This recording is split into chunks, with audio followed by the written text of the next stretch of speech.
Hello friends, today we will discuss India's most powerful and controversial law, the National Security Act. This is the National Security Act, enacted in 1980. This is the law under which a person can be imprisoned or detained for up to 1 year without a court trial. You may have heard that Sonam Wanchik, who belongs to Leh and Ladakh, has been detained for up to 1 year and will not receive bail. This is in accordance with the provisions of the law. If the government believes that a person poses a threat to national security or public order, this act is applied against them. The NSA is a preventive detention law, meaning it was enacted to prevent crimes before they occur, not after they occur.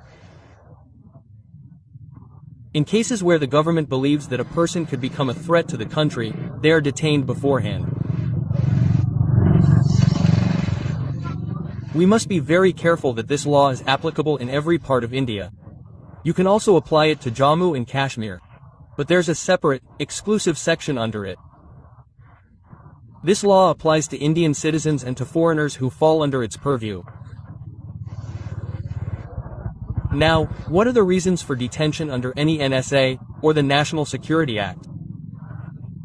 According to Section 3, the government can detain anyone. This applies if they are acting against the defense of the country. It happens. If the government believes that they are doing so, harming India's relations with foreign countries, posing a threat to national security, disrupting public order, or disrupting law and order, disrupting essential services and supply chains, or disrupting any other arrangements made by the Indian government. So, the NSA applies to that person, that group, or those people.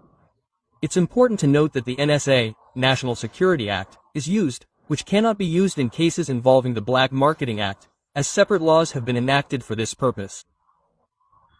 Who issues the NSA order? In this case, the central government, the state government, and in some cases, the district magistrate or commissioner of police have this power. They implement the state government's powers. They pass these orders with the permission of the state government, or the central government. How is detention implemented? Once a detention order is issued, the police arrest the person in the same manner as a warrant under the CRPC or the Indian Civil Security Code. The detained person is kept at a location determined by the government and can be transferred from one prison to another if necessary.